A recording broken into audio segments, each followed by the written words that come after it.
Well, I thought I'd finished this film session, and I put everything away, and I've just been told to get it all out and set it all up again. It's actually rather triggering for me, but still.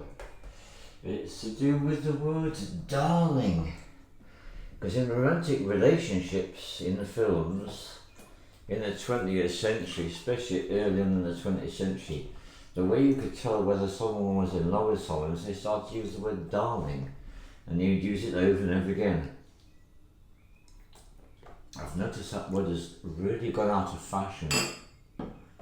I especially wanted to speak about my twin flame because this is a really significant example of how things go in romantic relationships. So, I'm going to be very honest with you, I'd never used this word in the context of someone I was in love with in a romantic relationship until we met and we got together. And when I used to say to her, I used to look at her and I used to say to her, "You're such a darling." And the way she responded was so powerful that it encouraged me to say it more. And I didn't know what was going on here, but there was something very deeply significant. So while we were in the oxytocin and other love chemical hormone fueled phase of the in love part of the relationship, whenever I said to her, "You're such a darling," I was actually manifesting one of the acts of love, the appreciation one. And she would smile and she would make this sound and her whole face would light up in this particular way. And it was a really extraordinary thing to experience in a relationship. How simply saying a few words with the emanation of energies I was carrying with those words had such a powerful effect. Until one day, it all changed. This is when we started to move from the in love phase to the next phase of a relationship, which is characterized most especially by the tarot cards. And it's when the relationship enters that second phase of when all the things that we do with each other in the relationship now include this new component of the triggers. And she very kindly explained to me what was going on quite early on in this second phase when the love chemicals weren't sloshing around our systems anymore. And she said, "My dad used to call me darling, and I, as you know, have got a really problematical relationship with my dad. And at this point in our relationship, her dad was in his 80s and she just couldn't bear being around him at all because he triggered her so excessively.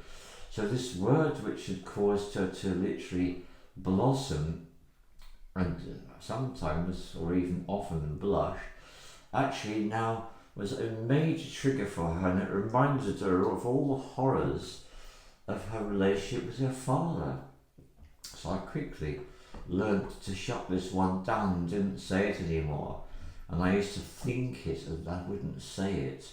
And that was quite an interesting experience to be in, to actually have kind of a love language and to deliberately suppress it for the person's better functioning, really.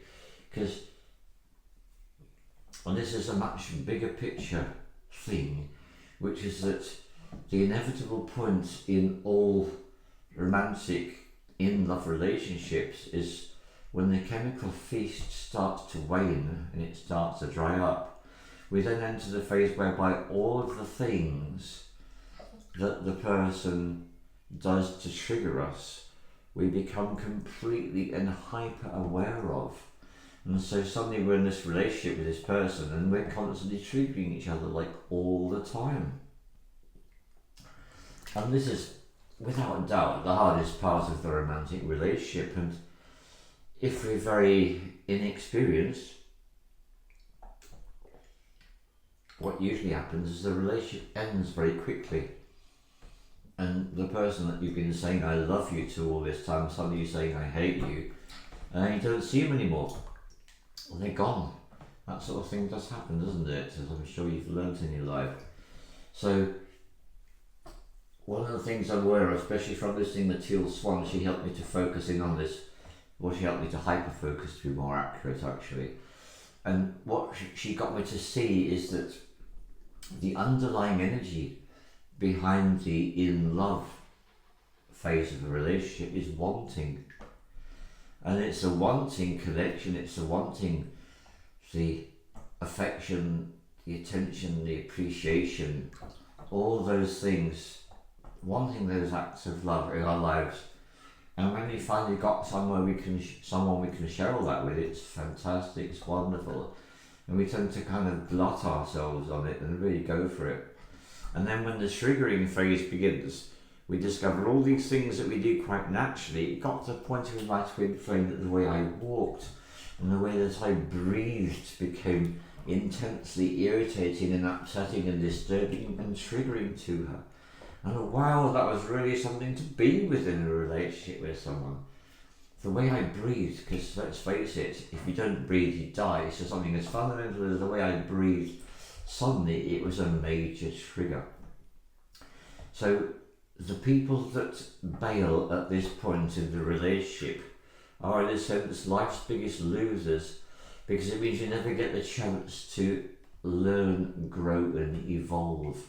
And if you're able to stick with it, as I've been able to do so time after time after time, it's great, because it means that you are in this incredible phase of learning and evolution and spiritual development, actually.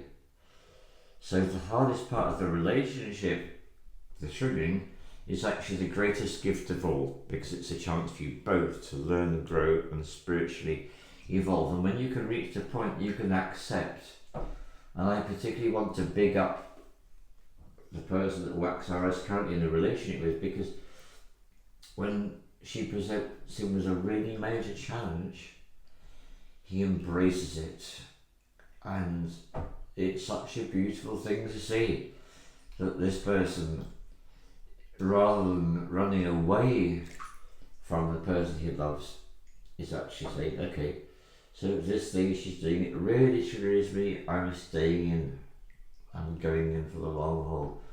So that's a great gift. So that's what I really wanted to share with you.